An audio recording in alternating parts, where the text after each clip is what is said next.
आकार फाउंडेशनचे संचालक राम वाघ आणि आदित्य, कमलदेव, प्रवीण, इतर यशवंतांची नावं मला माहीत नाहीत. सारे यशवंत व्यासपीठावर आणि प्रेक्षकांमध्ये सुद्धा बसलेले.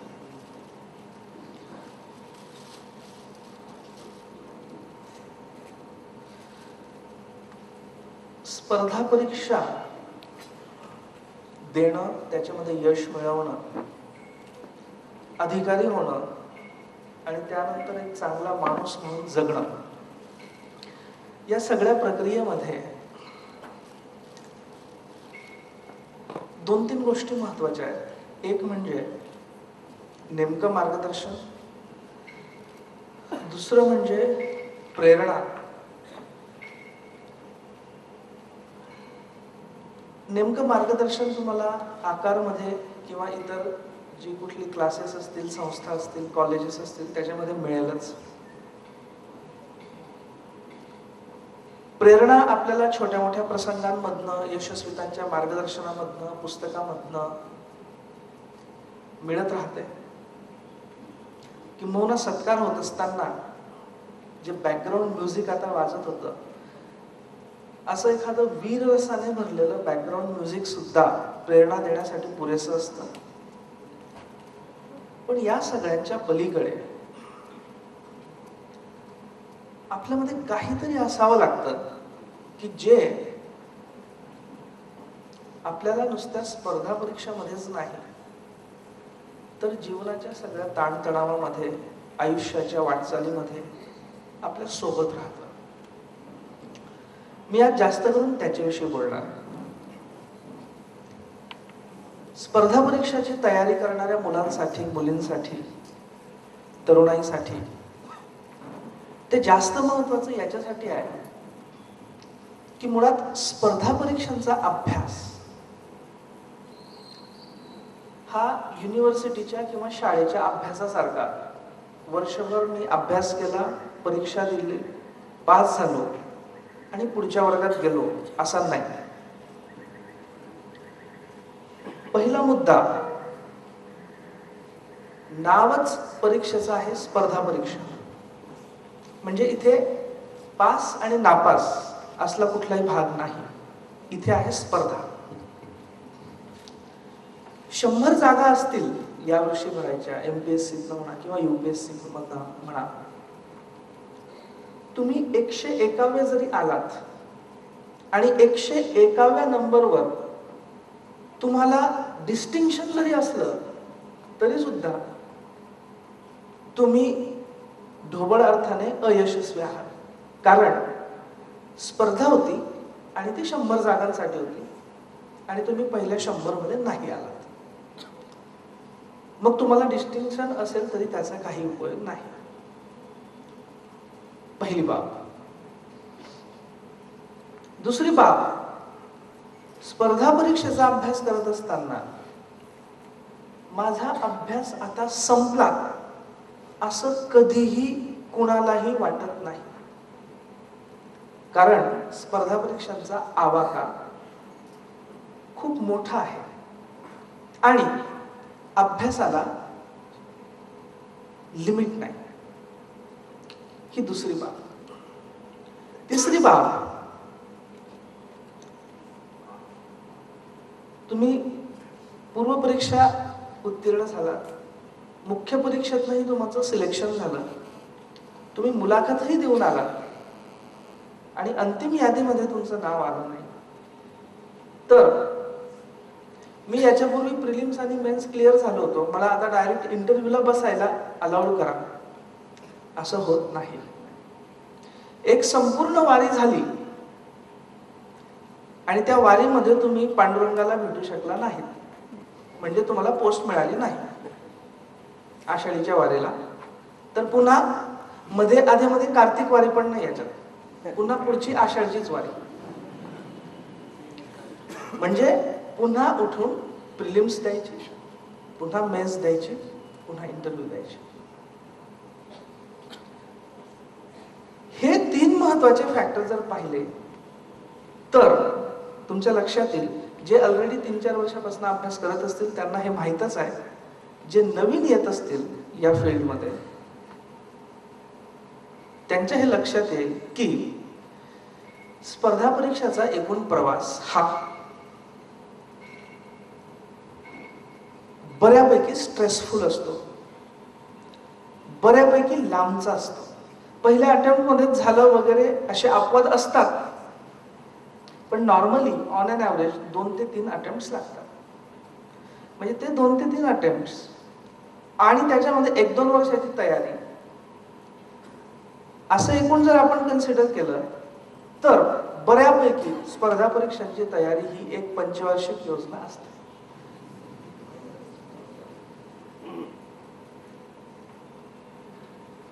अशा एका फील्डमध्ये जर तुम्हाला प्रवेश करायचा असेल आणि यशस्वी व्हायचं असेल तर तुमच्या मनाची ठेवण थोडीशी वेगळी असायला हवी. कारण आज तुम्ही 4 यशस्वीतांचं मनोगत ऐकलं, माझं मनोगत ऐकलं, 4 जणांचा सत्कार पाहिला, तुम्हाला प्रचंड स्फुरण येईल. मी सांगतो, आज तुमच्यातला प्रत्येक जण घरी जाऊन लगेच पुस्तक काढून बसेल, रात्री 2-3 वाजेपर्यंत अभ्यास करेल. 2-4 दिवस ही नशा राहील, त्यानंतर मित्रमंडळी येतील, नॉर्मल आयुष्य सुरू होईल, कॉलेज चालू असेल, प्रॅक्टिकल सुरू होतील. हळूहळू ही प्रेरणा 5-6 दिवसांनी उतरेल आणि तुम्ही पुन्हा नॉर्मल प्लेनला असाल. पुन्हा एखादा कुठला तरी कार्यक्रम असेल, पुन्हा तुम्ही तिथे जाल 4-5 महिन्यांनी, पुन्हा प्रेरणा मिळेल, पुन्हा 5-7 दिवस चांगले जातील, पुन्हा तुम्ही नॉर्मलला याल.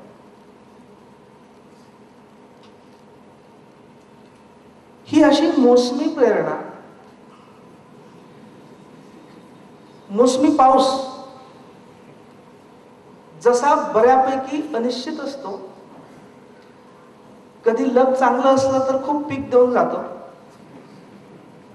कधी जास्तच पडला तर पीक नष्टही होतं, कधी नाहीच पडला तरीही नष्ट होतं.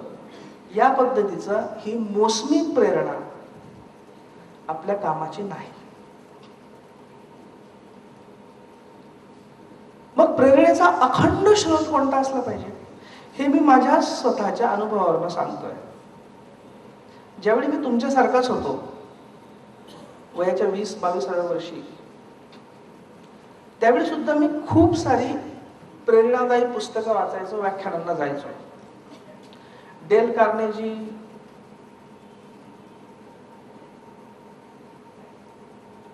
आणि आणखी अजून जे काही प्रसिद्ध सेल्फ हेल्प बुक रायटर्स आहेत त्यांची पुस्तकं वाचायचो, व्याख्यानांना जायचो. पण कुठेतरी मला 1-1.5 वर्षात असं जाणवायला लागलं की हे प्रेरणास्रोत उपयोगी आहेत. मी असं म्हणणार नाही की निरुपयोगी आहेत, उपयोगी आहेत, पण हे आपल्याला पुढची 3-4 वर्ष लढण्यासाठी सतत अखंडपणे बळ देऊ शकतील, आपल्या सोबत राहतील असं वाटत नाही. आणि याच वेळी अशा काही विचारातून जात असताना शिवाजी महाराजांच्या आयुष्यावरचं एक मी पुस्तक वाचत होतो आणि त्याच्यामध्ये एक चॅप्टर होतं. त्या चॅप्टरच्या सुरुवातीलाच प्रसंग असा होता की जिजाऊ माता अंथरुणाला खिळलेल्या आहेत, शेवटच्या घटका मोजतायत आणि त्यांच्या शेजारी दासबोधाचं वाचन सुरू आहे. आणि दासबोधामध्ये मृत्यू विषयी, कारण जिजाबाई आता मृत्यूच्या पंथाला लागलेल्या आहेत, त्या दासबोधामध्ये मृत्यूशी संबंधित काही ओळी त्यांचं वाचन चालू आहे.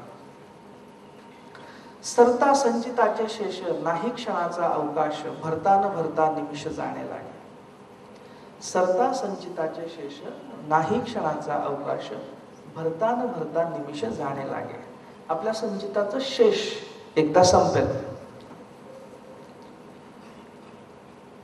आपल्या वाट्याला जेवढे क्षण देवाने निसर्गाने मोजून दिलेले होते तेवढे संपतील.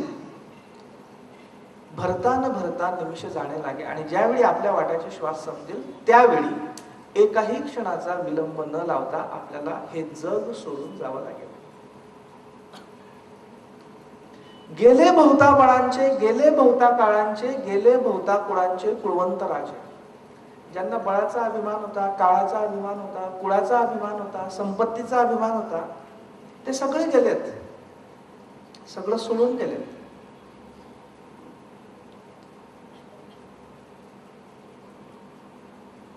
भरता जन्माचा शेवट, नरदेह सापळे अवचट, येत वर्थावे चोखट नीती न्याय. आणि ज्यावेळी हा शेवटचा क्षण येईल आपल्या डोळ्यासमोर त्यावेळी नक्कीच आपल्या मनामध्ये विचार येईल की मी आता काय मिळवलं.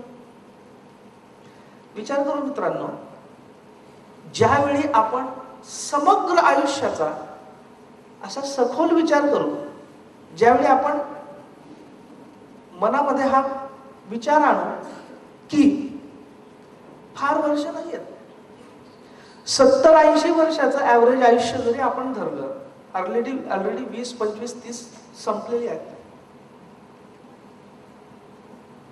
फार फार तर 35-40, फार फार तर 50 उरली. त्या 50 मध्ये 24 तासांचा हिशोब लावला तर 8 तास आपण झोपतो. म्हणजे एका दिवसातला 1/3 वेळ आपण झोपलेलो असतो.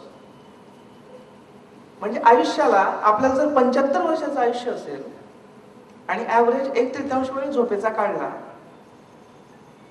तर 25 वर्ष आपण झोपलेलो असणार.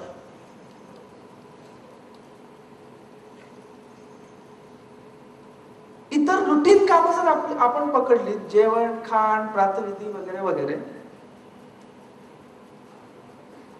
त्याच्यामध्ये सुद्धा किमान आपला 2-3 तासाचा जरी वेळ बाहेर काढला, शेवटची 5 वर्ष म्हातारपणाची अंथरुणाला खिळावं लागेल असं अज्युम केलं आणि वयाच्या 10व्या वर्षापर्यंत बालपणामध्ये काहीच समजत नव्हतं आपल्याला, तेही त्याच्यातनं मायनस केली, तर खरोखर मनापासून मॅथमॅटिकली कॅल्क्युलेट करा. आपल्याला आयुष्यामध्ये काहीतरी विधायक करण्यासाठी, जीवनाचा अर्थ कळण्यासाठी, काहीतरी चांगलं करून दाखवण्यासाठी उणीपुरी फार फार तर 20 ते 25 वर्ष हातात लागतात. That's all. 70 ते 75 वर्षाच्या सोकॉल्ड आयुष्यामध्ये आपल्या वाट्याला खऱ्या अर्थाने काहीतरी करून दाखवण्यासाठी 20 ते 25 वर्ष फक्त आपल्या हातात असतात. आणि त्याच्यामध्ये सुद्धा तारुण्याची रग ज्यावेळी आपल्यामध्ये असते, लाथ मारीन तिथे पाणी काढेल अशी जबरदस्त इच्छाशक्ती ज्या तारुण्याच्या वयामध्ये असते, कितीही कष्ट केले तरी शरीर थकत नाही, अशी प्रचंड ऊर्जा ज्या वयामध्ये तारुण्यामध्ये असते, त्या तारुण्याची वर्ष जर आणखी बाहेर काढायची म्हटली त्याच्यातनं, तर आपल्याकडे फार फार तर फक्त 10 वर्ष आहेत. आणि आजच्या घडीला तुम्ही सारे त्या 10 वर्षाच्या कालावधीमधनं जात आहात. आणि जर आत्ता या क्षणी जागृत होऊन तुम्ही या 10 वर्षांचा सदुपयोग करायचा नाही ठरवला, तर आपल्या हातामध्ये पश्चातापाशिवाय काहीही उरणार नाही. तुमचं कोणाचं काही अडणार नाही. असं म्हणतात की जिसने चोच दी है वो दाना भी देगा. कोणाचं अडणार नाही. प्रत्येक जण, कोणी मरणार नाही. तुमच्यातला कोणीही उपाशी मरणार नाही. प्रत्येक जण काही ना काही जगण्याचा मार्ग शोधून काढेल, नो डाऊट. पण मग कसं तरी करून जगणं, याला खरंच जगणं म्हणायचं का? मग मला सांगा, 4 पायाचा कुठलाही प्राणी आणि आपण, काय फरक आहे आपल्यामध्ये आणि त्यांच्यामध्ये? तेही जन्माला येतात, त्यांचंही बालपण असतं, त्यांचेही आईवडील असतात, त्यांच्या आईवडीलही बालपणी त्यांची काळजी घेतात, तेही तरुण होतात, तेही पुनरुत्पादन करतात, तेही आयुष्यातले उपभोग घेतात, त्यांनाही वृद्धापकाळ येतो आणि तेही एक दिवस मातीत मिसळून जातात. आणि जर आपल्याला कसं तरी करून कसं तरी जगायचंच आहे अशीच आपली जर मनोवृत्ती असली तर मग आपण पण काय करतो आहोत, आपण पण जन्माला आलो, आपलं पण बालपण होतं, आपण पण तरुण झालो, आपण पण पुनरुत्पादन केलं, आपण पण वंश पुढे चालवला, आपणही म्हातारे झालो आणि आपणही एक दिवस मातीत मिसळलो. सांगा बरं मला, त्यांच्या आयुष्यामध्ये आणि आपल्या आयुष्यामध्ये काय फरक उरला? आणि म्हणून जर खरोखर आयुष्याचं सार्थक करायचं असेल तर आज आणि या क्षणी जागृत होण्याची आवश्यकता आहे. प्रत्येकाने स्पर्धा परीक्षाच केलं पाहिजे आणि अधिकारीच व्हायला पाहिजे असं मला अजिबात वाटत नाही. तुम्ही या कार्यक्रमाला आला आहात आणि तुम्हाला अधिकारी व्हायचं असेल, वेल अँड गुड, उत्तम. पण तुमच्यातलं दुसरं काहीतरी वेगळं करायचं असेल, नो प्रॉब्लेम. प्रश्न एकच आहे, माझ्या हृदयाची जी काही हाक आहे त्या हृदयाच्या हाकेला मी या 10 वर्षाच्या कालावधीमध्ये, की जो 10 वर्षाचा कालावधीच खऱ्या अर्थाने माझ्या हातात आहे, या 10 वर्षाच्या कालावधीमध्ये मी माझ्या हृदयाच्या हाकेला ओ देतो आहे का? मग ती अधिकारी होण्याची हाक असो, का चित्रकार होण्याची हाक असो, का गायक होण्याची हाक असो, की सॉफ्टवेअर इंजिनियर होण्याची हाक असो,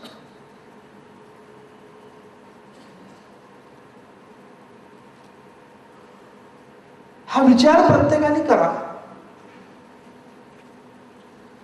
आणि ज्यावेळी पहिल्यांदा हा विचार तुमच्या मनामध्ये येईल, प्रत्येकाच्या मेंदूमध्ये एक शॉक बसल्यासारखं होईल. मी काय करतोय? मी माझ्या तारुण्याला नेमकं काय करतोय? मी माझ्या तारुण्याशी काय खेळतोय? किती वर्ष तारुण्याची महत्वाची माझ्या हातात उरली आहेत आणि मी काय करतोय? आणि ज्यावेळी मी काय करतो आहे हा अत्यंत सिरियस प्रश्न, सिरियस, उगाचच नाही, खरंच स्वतःला. तुका म्हणे होय मनाशी संवाद, आपुलाची वाद आपुनाशी, आपुलाची वाद आपुनाशी. जेव्हा तुम्ही स्वतःशी वाद घालाल, स्वतःशी, ज्यावेळी तुम्ही स्वतः असं इमॅजिनरी स्वतःला काढून स्वतःसमोर ठेवाल आणि स्वतःला प्रश्न विचाराल की तू काय करतोय, ज्यावेळी स्वतःशी वाद घालाल त्यावेळी खऱ्या अर्थाने तुम्ही जागृत व्हाल. जागे तुम्ही आत्ताही आहात. माझं भाषण ऐकता आहात, सत्कार पाहता आहात, कार्यक्रमामध्ये आहात, तुम्ही जागेच आहात. पण प्रत्येक जण जागृत आहे की नाही हे स्वतःला तपासून पहा.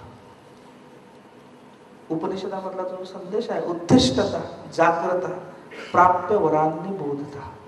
उत्तिष्ठता, उठा, जाग्रत, जागे व्हा. पण तो जागृत म्हणजे झोपेतून जागे व्हा नाही, तुम्ही जागे आहातच, पण आपण जागृत आहोत का? म्हणजे मी काय करायला हवं आणि मी काय करतो आहे याचा सत्सद विवेकाची बोचणी आपल्याला लागते का? जर ती बोचणी लागत असेल तर यस, आपण जागृत आहोत. जर ती बोचणी लागत नसेल तर आपण जागृत नाही, आपण नुसते जागे आहोत. आणि म्हणून पहिली गोष्ट मी तुम्हाला सांगतो आहे की घरी गेल्यानंतर एक वही घ्या, पेन घ्या आणि स्वतःविषयी लिहून काढा. मी कोण आहे, मी काय आहे, मी काय करतोय, मी कुठे चाललोय, मला कुठे जायचंय, मी 5 वर्षांनी 10 वर्षांनी मला स्वतःला कुठे पाहू इच्छितो. लिहून काढा, सत्य लिहून काढा, कोणाला दाखवण्यासाठी नव्हे. सत्य लिहून काढा. सत्य असत्याशी मन केले ग्वाही, तुकाराम महाराजांची जोड आहे. सत्य असत्याशी मन केले ग्वाही. माझ्या स्वतःच्या मनाला, आपल्या स्वतःच्या मनाला ग्वाही करा. सत्य असत्य स्वतःविषयीचं लिहून काढा. ही डायरी तुमचा खरा दोस्त असेल. इतर दोस्त तुम्हाला तुमच्या फक्त चांगल्या गोष्टी सांगतील. डायरी तुम्हाला तुमचं खरं स्वरूप दाखवेल. ती तुम्हाला फोटो दाखवणार नाही, ती तुम्हाला आरसा दाखवेल. जसे आहात तसे. हा विचार पहिल्यांदा मनामध्ये करा आणि मग ठरवा मला काय करायचं. जर तुमच्या मनामध्ये विचार आला, यस मला अधिकारी व्हायचं आहे, नो प्रॉब्लेम. पण ज्यावेळी मला अधिकारी व्हायचं आहे याच्या मागे हा जीवनाचा विचार असेल की मला माझं आयुष्य काहीतरी चांगल्या प्रतिष्ठेसाठी वापरायचं आहे. माझ्याकडे अत्यंत छोटं आयुष्य आहे. त्या आयुष्यामध्ये मला काम करण्यासाठी फक्त 20-25 वर्ष आहे आणि त्यातही मला तारुण्याची फक्त 8-10 वर्ष आहे. आणि ही 8-10 वर्ष मी प्रचंड ताकदीने माझ्या ध्येयासाठी झोकून देणार आहे. असा फार मोठा विचार ज्यावेळी तुमच्या स्पर्धा परीक्षेच्या तयारीच्या मागे असेल, जेव्हा हा पाया तुमचा असेल, त्यावेळी खऱ्या अर्थाने तुम्ही स्वतःच्या यशाची मूर्तपणे रोवली असं समजा. अन्यथा कुठेतरी कार्यक्रम, कोणतरी कलेक्टर आला, कमिशनर आला, पाहिलं, बाहेर गेलेत, 4 दिवस अभ्यास, 5व्या दिवशी डाऊन. पुन्हा काहीतरी पुस्तक वाचलं, टीव्हीवर कोणातरी पाहिलं, प्रेरणा, 4 दिवस, 5व्या दिवशी डाऊन.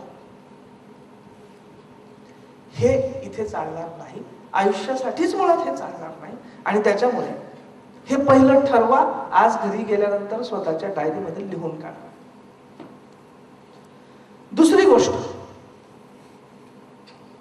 हे सगळं झाल्यानंतर तुमच्या मनामध्ये न्यूनगंड असेल, तो न्यूनगंड तुम्हाला काढावा लागेल. तुम्हाला मी सांगतो, हा न्यूनगंड इतका सूक्ष्म असतो. तुम्हाला फार वाटत असेल की नाही माझ्या मनात न्यूनगंड नाही, पण पुन्हा पुन्हा स्वतःला चेक करा, माझ्या मनात न्यूनगंड आहे का? मला असं वाटतं का की मला हे जमणार नाही? मला असं वाटतं का की मला MPSC जमेल पण UPSC जमणार नाही? मला असं वाटतं का की मला डेप्युटी कलेक्टर नाही होता येणार, फक्त PSIच होता येईल? तुम्हाला असं वाटतं का की मला PSI नाही, फक्त STI किंवा ग्रामसेवकच होता येईल? पुन्हा पुन्हा चेक करा. तुम्हाला कुठेतरी तुमच्या मनामध्ये हा न्यूनगंड सापडेल, जो अगदी काल परवापर्यंत माझ्या मनामध्ये सुद्धा होता. डीप.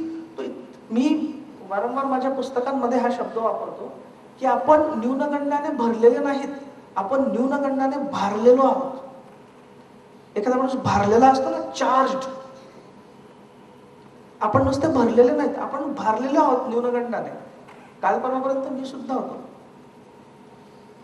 तुम्हाला गंमत सांगतो, मी माझ्या आयुष्यातले, मी धडपडणाऱ्या तरुणांसाठी या पुस्तकामध्ये त्याच्यावर एक चॅप्टर लिहिलंय, पण तुम्हाला थोडक्यात सांगतो काय असतो न्यूनगंड हा, आणि तो काढल्याशिवाय तुमची प्रगती कशी शक्य नाही. माझं शिक्षण जिल्हा परिषदेच्या शाळेत झालं. जळगाव जिल्हा, अमळनेर तालुका, शिरूर नावाचा एक खेळ.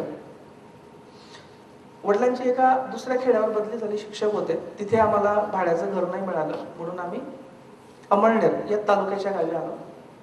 आता लक्षात येतं की ते अमळनेर म्हणजे थोडं मोठं खेड आणि बाजार.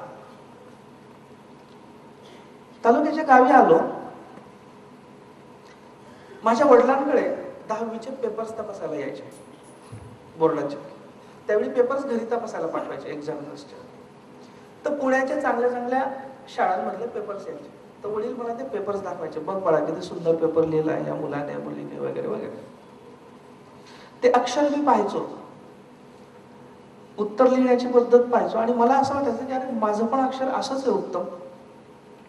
हम होंगे कामयाब मध्ये मी माझे पेपर्स पण दिलेत काही, जसेचे तसे फोटो त्याचे.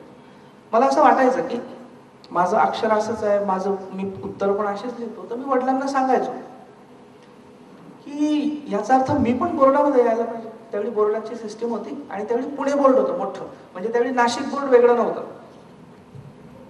8-10 जिल्हे होते त्यावेळी पुणे बोर्डामध्ये.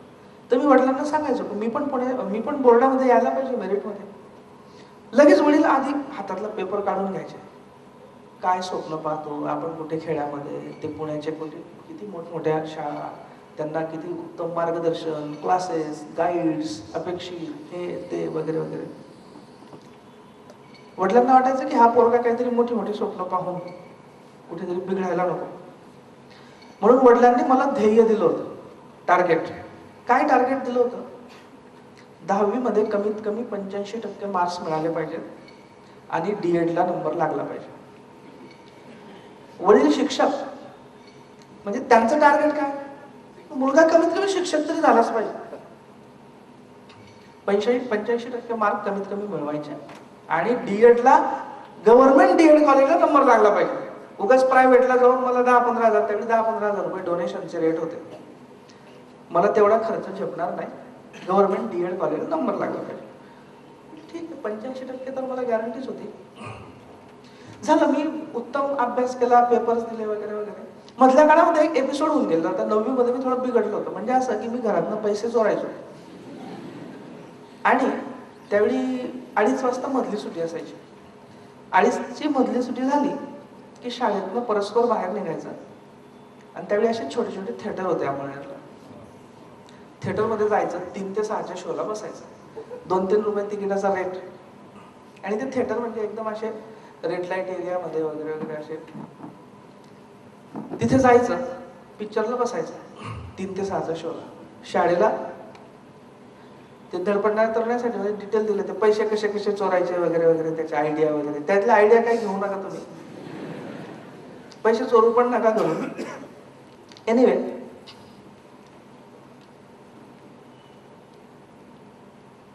आणि व्हायचं काय की 5 वाजता आमची शाळा सुटायची.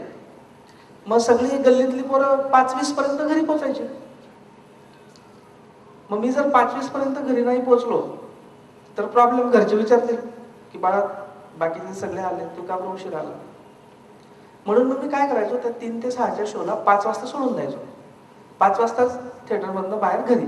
त्याच्यामुळे मी एवढे पिक्चर पाहिले, त्यातला एकाचा एंडिंग मला माहित नाही, कारण 5 वाजताच निघून जायला लागायचं.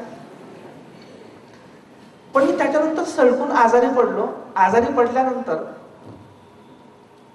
बाकी मग मी ते डिटेल तुम्हाला सांगेल नंतर किंवा पुस्तकात वाचा.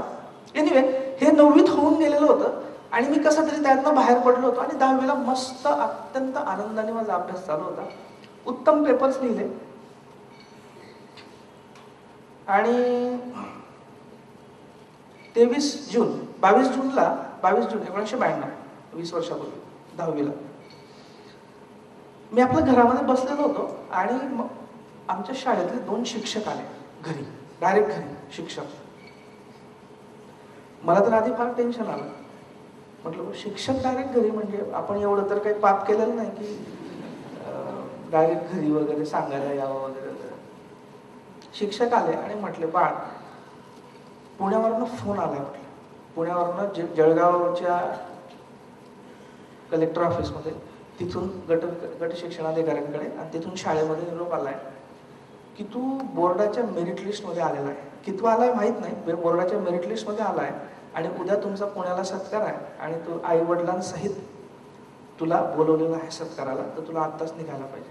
त्यावेळी एकच गाडी जायची पुण्याला जायला आम्हाला, चोपडा पुणे बस होती. आम्ही आपला बाळ विस्तार आवरून, आई तर यायचंच नाही म्हणायची, कारण आईला ते जळगावच्या पलीकडे आई कधी गेलेलं नाही. मी पण धुळे जळगावच्या पलीकडे गेलेलो नव्हतो. म्हटलं चला आता. मला तर एकदम खुश. वडिलांकडे पाहिलं मी आधी. वडिलांनी पण नजर थोडीशी तिरकी करून घेतली की आपण याला D.Ed. सांगत होतो आणि कार्ट तर डायरेक्ट बोर्डाच्या मेरिट लिस्ट मध्येच येऊन गेलो. एनिवे, रात्रीतनं प्रवास करून आम्ही सकाळी पुण्याला पोहोचलो. सकाळी पुण्याला पोहोचल्यानंतर बोर्डाच्या इमारतीपाशी आम्ही गेलो. 8:15 गेलो. आईच्या हातात ते बाचकं आणि माझा ड्रेस तर पाहण्यासारखा होता. पुण्याला जायचं मी तुमच्यासारखाच, तुम्ही तरी या वयामध्ये फार चांगले राहताय. मी म्हणजे खेड्यातला एकदम टिपिकल मुलगा होतो. पुण्याला जायचं, सत्कार आहे म्हटल्यावर मी एकदम भारी ड्रेस घालायचं ठरवलं. तो ड्रेस कसा होता माहिती आहे? लाल जर्द शर्ट, जांभळी पॅन्ट पण कशी चकचकणारी, सिल्वर टाईप, नाही सॉरी काय म्हणतात, सिल्क टाईपची पॅन्ट आणि पायामध्ये स्लीपर, असा एकदम जंगी पेहराव करून मी पुण्याला त्या बोर्डाच्या इमारतीपाशी गेलो. गेल्यानंतर त्या वॉचमनला सांगितलं आम्ही की असं असं आहे, आम्हाला असा निरोप मिळाला आहे की मी बोर्डामध्ये आलेलो आहे आणि आम्हाला बोलवलं आहे. त्या वॉचमनने आम्हाला तिघांना असं खालून वर व्यवस्थित पाहिलं. पुण्याचा वॉचमन तो शेवटी. त्याला ते काय वाटलं का, तो म्हटला नाही नाही तुम्ही जा म्हणे, 11 वाजता रिझल्ट आहे वगैरे, नंतर या तुम्ही. त्याला काही भरोसाच नाही आला की हा काही मुलगा असला काही बोर्डात येईल वगैरे. तेवढ्यात एक गाडी आली, ते बोर्डाचे ऑफिसर होते, ते आले. मग आम्हाला काय हेडमास्टरांनी एक पत्र तयार करून दिलं होतं की तुमच्या निरोपानुसार आम्ही हा मुलगा आणि याचे आई वडील यांना पाठवतो म्हणून पुण्याला. ते पत्र मी छापलं येतं धडपडणाऱ्या तरुणाच्या जसंच, कारण त्या पत्रानेच आम्हाला एंट्री मिळाली. एनिवे ते ऑफिसर आले तर आम्ही वॉचमनकडे परत गेलो. वॉचमनला सांगितलं की बाबा ठीक आहे तुला नाही वाटत पण हे पत्र तरी त्यांना दाखव ऑफिसरला. मग त्यांनी दाखवलं तर मग पळत पळत आला आणि बोलवलं, म्हणजे चला चला मध्ये चला. आम्ही वरती गेलो. आम्हाला 3ऱ्या मजल्यावर घेऊन गेले ते ऑफिसर. बसवल्यानंतर पेड्यांचा बॉक्स आणला आणि एक पेढा माझ्या तोंडात टाकला आणि म्हटलंय, बाळा संदीप तू संपूर्ण पुणे बोर्डामध्ये पहिला आलायस. विचार करा 15 वर्षाचा मुलगा, त्याच्या आजूबाजूचे सगळे सांगतायत की तू 80-85% मार्क मिळवायचे, शाळा जमतं, शिक्षक जमतं, अशा. आणि त्याच्यापूर्वी पुणे बोर्डामध्ये पुण्याचा बाहेरचा असला कुठला तरी जळगाव जिल्हा, अमळनेर तालुका वगैरे इथला कोणीतरी बोर्डात पहिला असली काही परंपरा नाही. अशा मुलाला कोणीतरी येऊन सांगतंय, ऑफिसर सांगतायत बोर्डाच्या इमारतीमध्ये की बाळ तू बोर्डामध्ये पहिला आलास मेरिटमध्ये. तुम्हाला काय वाटतं की मी त्याच्यावर काय बोललो असेल? मी काय म्हटलो त्या ऑफिसरना माहित आहे? मी म्हटलो तुम्ही कशावर न सांगतायत की मी पहिला आला? बघा वाक्य साधा आहे पण त्या वाक्याच्या तळाशी काय आहे माहित आहे? न्यूनगंड. म्हणजे समोर एक व्यक्ती ऑफिसर सांगते आहे की तू बोर्डात पहिला आलायस, तरी मी त्याला विचारतोय तुम्ही कशावर न सांगतायत? याचा अर्थ काय? मला अजूनही माझ्या स्वतःवर कॉन्फिडन्स नाही की मी पुणे बोर्डात पहिला येऊ शकतो. अजूनही कॉन्फिडन्स नाही. इतक्या प्रचंड प्रमाणावर न्यूनगंड आपल्यामध्ये भिनलेला असतो. अल्टिमेटली जेव्हा त्या अधिकाऱ्यांनी मला ती बक्षिसांची लिस्ट आणली आणि त्याच्यामध्ये पहिलं नाव दाखवलं, संदीप कुमार रतन साळुंखे, गंगाराम सखाराम हायस्कूल अमळनेर, एकूणात सर्वप्रथम, तेव्हा कुठे जाऊन माझा विश्वास बसला की यस मी बोर्डात पहिला. आणि तिथे पहिल्यांदा माझ्या मनातला न्यूनगंड नष्ट झाला. पण प्रत्येकालाच असा चान्स मिळेल असं नाही. आणि म्हणून तुम्हाला प्रत्येकाला पॉझिटिव्हली या न्यूनगंडावर मात करण्याचा प्रयत्न करावा लागेल. आणि त्याच्यासाठी मी एक साधा उपाय सांगितलेला आहे, स्वॉट अनालिसिस ज्याला आपण म्हणतो. तुम्ही आतापर्यंत छोटं मोठं जे काही यश मिळवलं असेल ते लिहून काढा. अगदी गल्लीतल्या गणेशोत्सवामध्ये एखादं भाषण केल्याबद्दल काही बक्षीस मिळालं असेल ते पण लिहा. एक पात्री प्रयोग केला असेल ते पण लिहा. अक्षर स्पर्धेमध्ये बक्षीस मिळालं असेल ते लिहा. काही बास्केटबॉल व्हॉलीबॉल खेळला असेल ते लिहा. क्रिकेटच्या टीम मध्ये सिलेक्शन झालं असेल तुमचं गल्लीतल्या म्हणा शाळेतल्या म्हणा तेही लिहा. कारण आपण स्वतः जोपर्यंत आपल्याला चांगले वाटत नाही तोपर्यंत आपण यश मिळवू शकत नाही. आणि या न्यूनगंडावर तुम्हाला मात करावीच लागेल. आणि त्याच्यात पुन्हा पुन्हा मी सांगतो, यासाठी आपला सगळ्यात महत्वाचा आणि चांगला साथीदार म्हणजे आपली डायरी. वारंवार डायरीत लिहा की मी चांगला आहे, माझ्यात काहीतरी आहे. कुठलीही गोष्ट तुम्हाला मी एक सांगतो, नुसतं तुम्हाला एक पाय उचलून पुढे टाकायचं असेल ना, आधी मेंदूला ठरवावं लागतं ते खूप फास्ट होतं म्हणून आपल्याला कळत नाही, फ्रॅक्शन ऑफ सेकंड मध्ये होतं म्हणून आपल्याला कळत नाही. पण नुसतं पाऊल टाकायचं असेल एक, तरी सुद्धा मेंदूला ठरवावं लागतं आधी की मला पाऊल टाकायचं आहे. मग तिथनं सगळे ऑर्डर्स जातात आणि मग त्या मसल्स ऍक्ट होतात आणि पाऊल पुढे पळतं. आणि म्हणून जोपर्यंत तुमचा मेंदू ठरवत नाही की मला हे शक्य आहे, मी हे करेल, त्याच्यासाठी हे माझं प्लॅनिंग आहे, हे प्लॅनिंग नाही सक्सेसफुल झालं तर हे माझं अल्टरनेट प्लॅनिंग आहे, असं सगळं जोपर्यंत तुम्ही तुमचा प्लॅन, 5 वर्षाचा प्लॅन लिहून काढत नाही, तोपर्यंत तुम्ही योग्य दिशेने वाटचाल करणं शक्यच नाही. नाही तर मग तुम्ही बिना नावाण्याच्या नावेसारखं हेलकावे खात राहाल, कुठे कोणत्या किनाऱ्याला जाईल, वाहत जाईल, नाव कोणाला कळणार नाही. म्हणून डायरी प्लॅनिंग हा तुमचा सगळ्यात महत्वाचा दोस्त. याच्यासोबत एक गोष्ट मला पुन्हा सांगावीशी वाटते, आणि ती आजच्या युगामध्ये, आज आपण जितकी टेक्नॉलॉजिकल ऍडव्हान्समेंट पाहत आहोत, ज्या पद्धतीने गॅजेट्सचं प्रस्त वाढतं आहे, टीव्हीचा आपल्यावर प्रचंड बळीमार होतो आहे, चंगळवादी संस्कृतीचा बळीमार होतो आहे, हे सगळं पाहता मला हे सांगायला आवश्यक वाटतं की एक गोष्ट प्रचंड महत्वाची आहे, स्पेशली तारुण्यामध्ये, संयम. एक साधी गोष्ट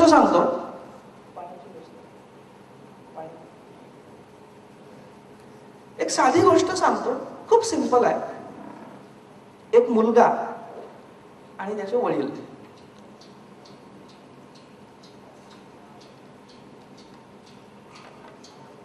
पतंग उडवायला जायचं ठरवलं. मुलगा लहान असतो, त्याला अजून माहित नसतं. ते माळरानावर जातात, आपला मांजा काढून वडील पतंग सोडतात आणि त्याला असा त्याला खेचत राहतात, पतंग वरवर जातात.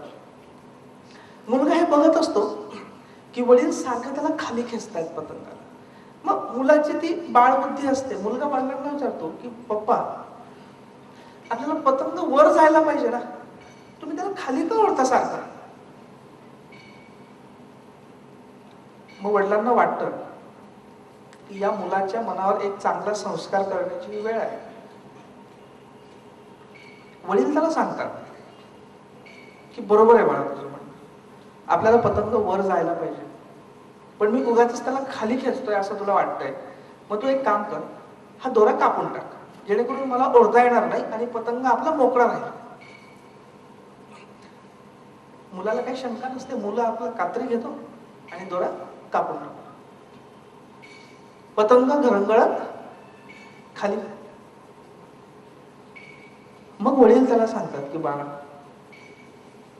तुला जर वाटत असेल की तुझ्या आयुष्याचा पतंग यशाच्या आकाशात उंच उंच जायला पाहिजे, असं तुला वाटत असेल, तर ही संयमाची दोरी तुझ्या हातात ठेवावी लागेल आणि वारंवार तुझ्या स्वतःच्या आयुष्याला तुला खेचत राहावं लागेल.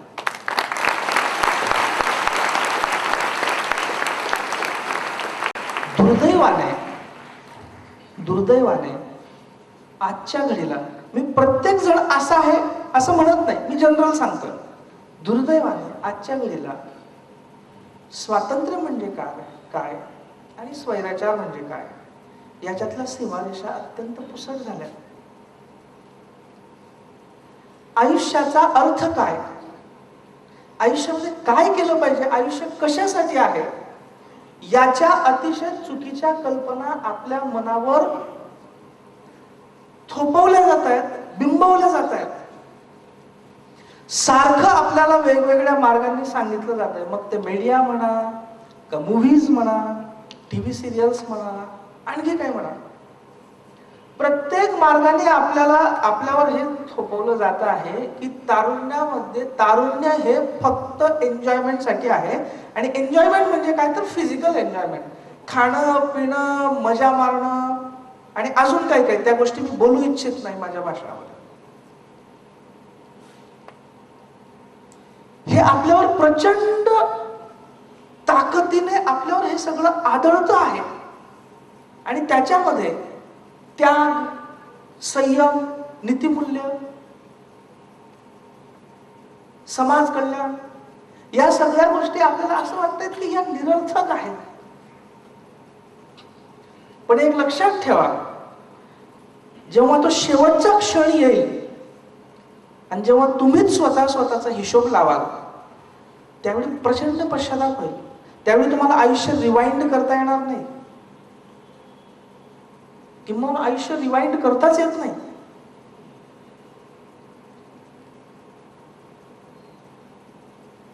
म्हणून स्वामी विवेकानंदांनी एक म्हटलेलं आहे की तुम्ही जितके जास्त शरीराचे चोचले पुरवाल, तुमच्या हळूहळू लक्षात येईल की निसर्ग तुम्हाला द्यायला भाग पाडेल, तुम्हाला त्याग करायला भाग पाडेल. शारीरिक स्तरावर म्हटलं ना तरी तुम्हाला जसं जसं तुमचं शरीर थकत जाईल, तुम्हाला सगळ्यांचा त्याग करावा लागत जाईल, इतका की एक दिवस हे शरीर सुद्धा आपल्याला सोडून जावं लागणार आहे. त्यामुळे निसर्गाची मूळ रचनाच मुळी त्यागाची आहे. आणि तारुण्यामध्ये त्याग काय करायचा आहे तर सिंपल, की तथाकथित एन्जॉयमेंटच्या संकल्पनांना बाजूला सारून प्रचंड मोठे आदर्श आपल्याकडे ऑलरेडी आहेत, त्या आदर्शांकडे पाहून नुसती वाटचाल करायची, एवढाच त्याग करायचा आहे. अजून काय?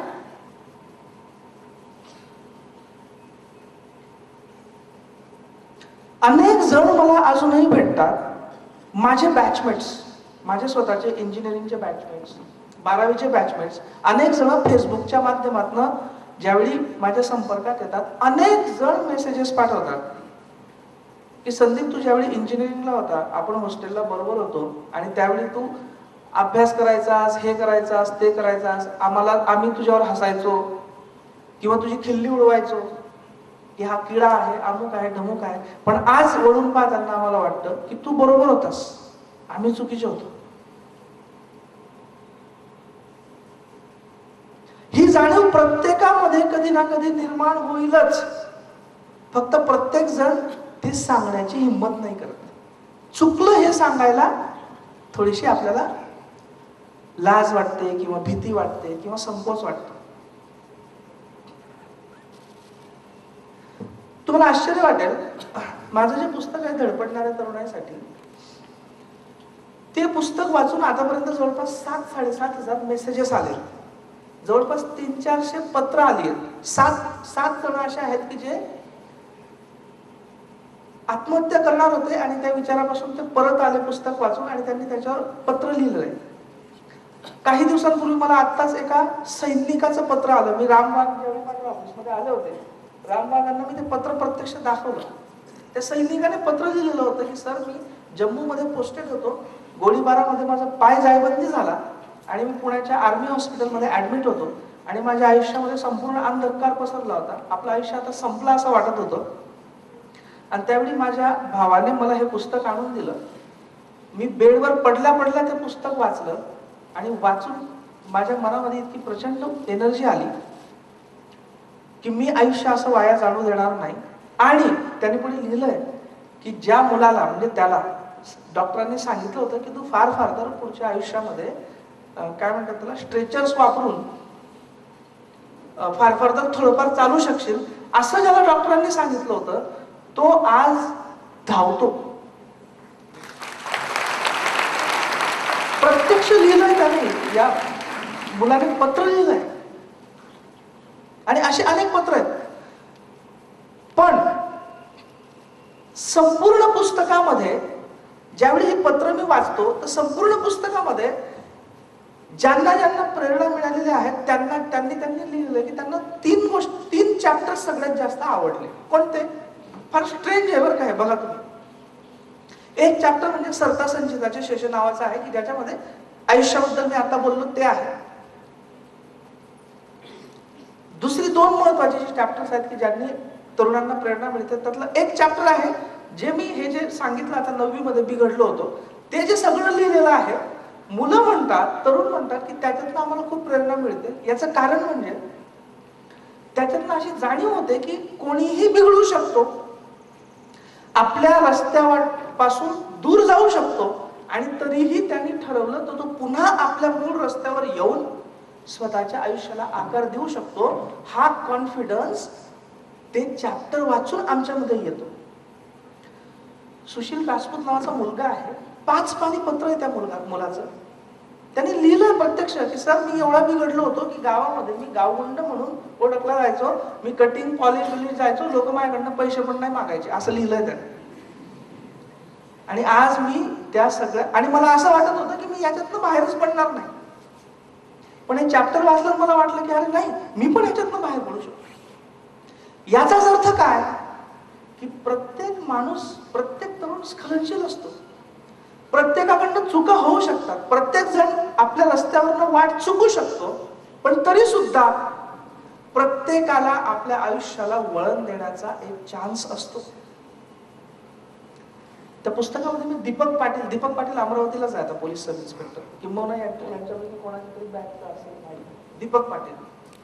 हा मुलगा ज्यावेळी मी UPSC झाल्यानंतर अमळनेरला स्पर्धा परीक्षांचे मोफत वर्ग सुरू केले मधल्या एखाद वर्षासाठी फक्त, हा दीपक पाटील जवळपास 12 ते 13 किलोमीटर सायकल चालवून यायचा अमळनेरला. दिवसभर एकतर कॉलेजला बसायचा, प्रताप कॉलेजला अमळनेरच्या, नाहीतर राम मंदिरामध्ये अभ्यास करायचा.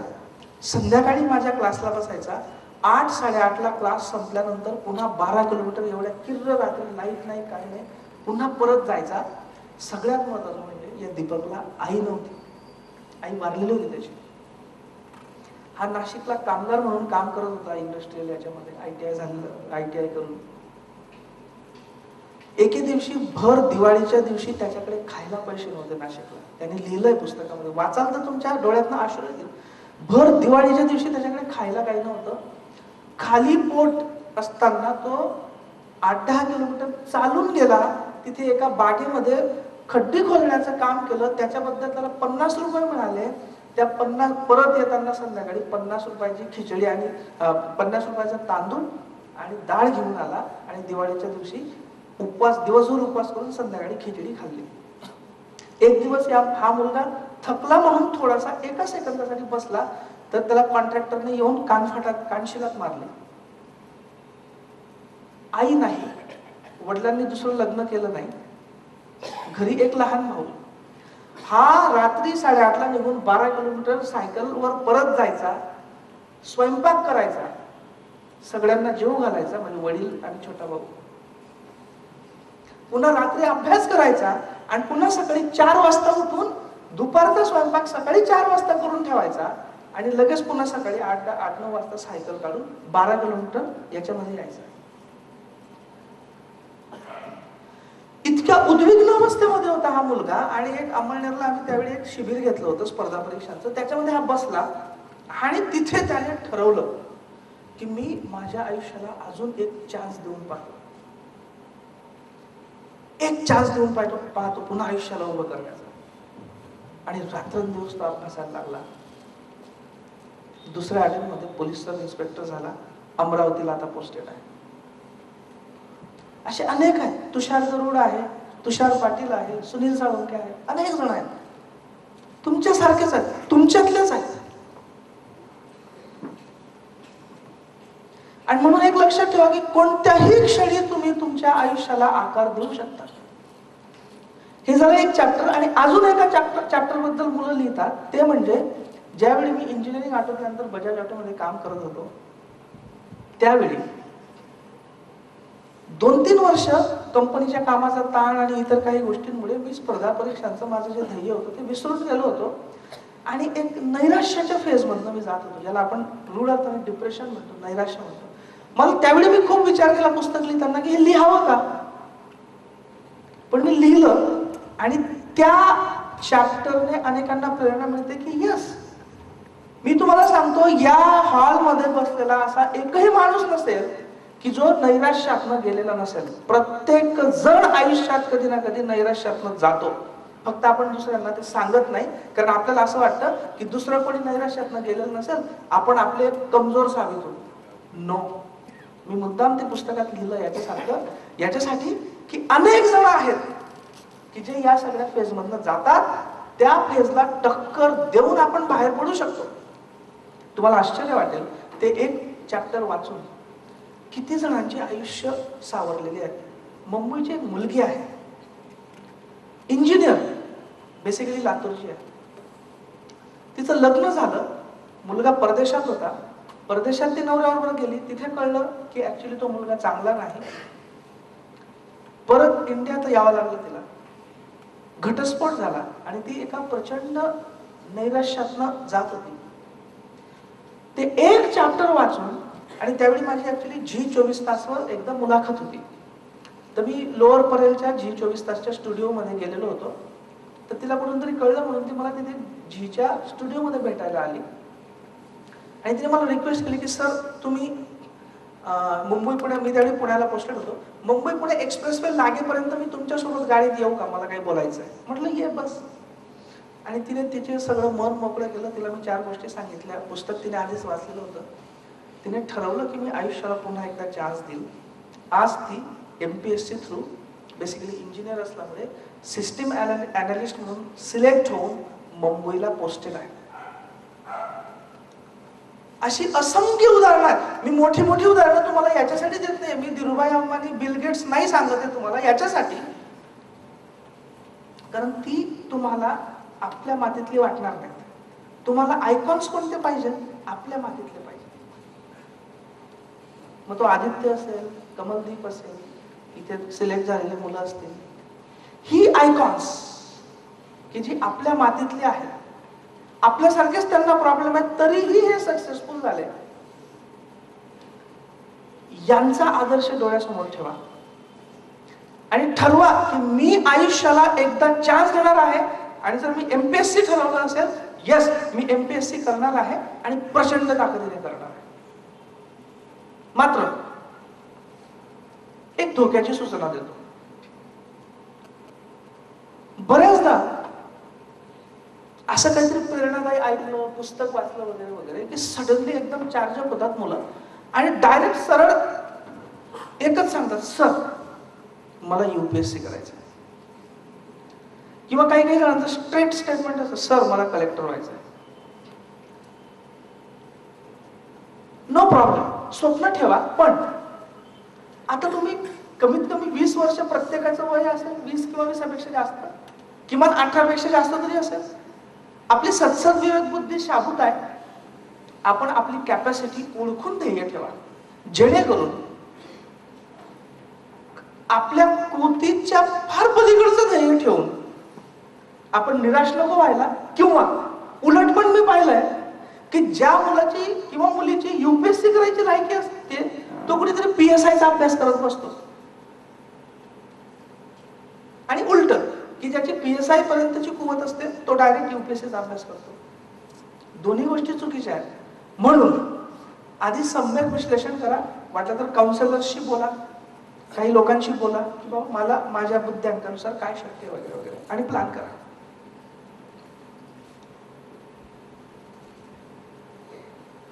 हा सगळा प्लॅन केल्यानंतर एकदा जर तुम्ही ठरवलं की यस आता मला हे करायचंच आहे आणि मी करणारच आहे, की मग कुसुमाग्रजांच्या भाषेत एकच तारा समोर आणि पायतळी अंधार, एकच ध्येय ठेवून रात्रंदिवस मग कामाला लागा. हे सगळं होत असताना तुम्हाला अनेक बाजूंनी निगेटिव्हिटीचा भडीमार होईल. अनेक जण तुम्हाला वेगवेगळ्या निगेटिव्ह गोष्टी सांगतील, त्याच्याकडे दुर्लक्ष करा. माझी एक फेवरेट गोष्ट आहे, ती सांगतो आणि मग थांबेल. मी ती प्रत्येक भाषणात सांगतो कारण ती आय ओपनर आहे. एक विहीर असते, त्या विहिरीमध्ये काही बेडकं असतात. उन्हाळ्याचे दिवस सुरू होतात. विहिरीतलं सगळं पाणी आटतं, विहीर कोरडी ठाक होते. आतल्या बेडकांना टेन्शन यायला लागतं की आता जर ही कोरडी ठाक विहीर राहिली तर आपण पण मरू. म्हणून ते विहिरीच्या बाहेर उडी मारण्याचा प्रयत्न करायला लागतात. खूप उड्या मारतात, वर येण्याचा प्रयत्न करतात. त्यांची तर डराव डराव आवाज येतो, पण कोणाची उडी वर काही येत नाही. पण त्यांचा आवाज ऐकून हे जे वरचे बेडकं असतात जमिनीवरचे, ते तिथे येतात विहिरीजवळ आणि खाली डोकावून पाहतात. बाबा काय चाललंय, हे त्यांना विचारतात की बाबा काय प्रॉब्लेम आहे तुमचा, तुम्ही एवढ्या जवळ उड्या का मारताय. ते खालची बेडकं सांगतात बाबा इथलं पाणी आता आटत चाललंय आणि कदाचित काही दिवसांनी आम्ही मरू, मग वरती वगैरे काही पाणी वगैरे असेल तर जगता येईल म्हणून आम्ही वरती येण्याचा प्रयत्न करतोय. मग हे पण त्यांना चिरत होतात, कमा ट्राय ट्राय, अजून जोराने उडी मार, अजून जोराने उडी मार. हे खालचे बेडकं अजून जोराने उडी मारण्याचा प्रयत्न करतात, पण त्यांची उडी काही बाहेर येत नाही. आणि त्या गडबडीमध्ये 2-3 बेडकं त्या उड्या मारण्याच्या चक्करमध्ये खाली खडकावर आढळून मरतात. मेल्यानंतर ही वरची बेडकं डिस्कशन करतात स्वतःमध्ये की अरे बाबा यांची उडी तर काही वरती येत नाही, उलट हे खडकावर आपटून मारायला लागले, त्यापेक्षा आपण असं सजेशन देऊया की तिथेच थांबा, कदाचित 2-4-5 दिवसात पाऊस आला तर येईल, अशी तुमची उडी काही वर येणार नाही, अशी तुम्ही खडकावर आपटून माराल, त्याच्यापेक्षा थांबा, आता उड्या मारू नका, थकू नका, 8-10 दिवस आपण वाट पाहू ठरतं. मग हे वरचं त्यांना सांगतात की बाबा थांबा थांबा, येईल पाऊस थोड्या दिवसांनी वगैरे वगैरे. बाकीच्या बऱ्याचशा वयस्कर त्याच्यातले जे बेडकं असतात त्यांना ते पटतं, विहिरीतले बेडकं, ते सगळे वयस्कर बेडूक उड्या मारायचं थांबतात. फक्त एक यंग बेडूक असतो त्याच्यामध्ये, हे वरून सांगत असतात सारखं नका उड्या मारू, नका उड्या, हात जितके वरून सांगतात तितका जोरजोराने उड्या मारतात.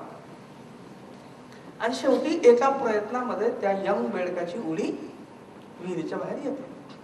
8-10 दिवसात पाऊस काही येत नाही, खालचे ते सगळे जे म्हातारे बेडकं असतात, मध्यमवयीन बेडकं असतात, ती सगळी मरतात. हा एकटा वरती आलेला वाचतो, वरती थोडंसं पाणी असतं. मग हे सगळे वरचे बेडकं एक समिती नेमतात की बाबा या बेडकामध्ये काय स्पेशालिटी आहे की आपण एवढं सांगत होतो, सगळ्यांनी ऐकलं, पण याने ऐकलं नाही आणि हा वर आला न ऐकता. मग ती समिती त्या बेडकाचं व्यवस्थित अनालिसिस करते आणि मग तो रिझल्ट, त्यांचा समितीचा रिपोर्ट येतो की हा बेडूक बहिरा आहे, हा बेडूक बहिरा. मग यांना कळतं त्याच्या एनर्जीचं राज आपण म्हणतो ना ते, की वरती हे जेव्हा सांगत होते की नका उड्या मारू, येईल पाऊस, याला असं वाटत होतं की अजून मला चेअरअपच करतात. उलट तो बाकीच्या बाबतीत बघत असतो की अरे वरती अजून चेअरअप करतायत इतक्या वेळापासून, हे का यांनी का थांबून टाकलं उड्या मारणं. तर एकदा तुमचं ध्येय निश्चित झालं, जर आपण आपल्या ध्येयामध्ये यशस्वी नाही झालो तर आपण कुठे जाणार आहोत अल्टरनेट, ते पण तुम्ही व्यवस्थित प्लॅन केलं, अशा पद्धतीने 5 वर्षाचा प्लॅन केला आणि प्रचंड ताकदीने अभ्यासाला लागला की तुमच्या आजूबाजूला हे सगळे जे निगेटिव्ह सांगणारे बेडकं असतील त्यांच्यासाठी तुम्ही काय व्हा, बहिरे. सिंपल. याचं कारण असं आहे की जगाचा नियमच आहे की धडपडणाऱ्या प्रत्येकाला सगळ्यांचा सपोर्ट मिळेल असं नाही, प्रत्येकाचे आई वडील सपोर्टिव्ह असतील असं नाही, प्रत्येकाची आजूबाजूची मंडळी त्याला सपोर्ट करतील असं नाही. आणि त्यातले तुम्ही जर मध्यम वर्गातले, निम्न मध्यम वर्गातले, गरिबीच्या याच्यातले असाल तर कदाचित तुमच्या आई वडिलांना तर MPSC UPSC पण माहित नसेल काय.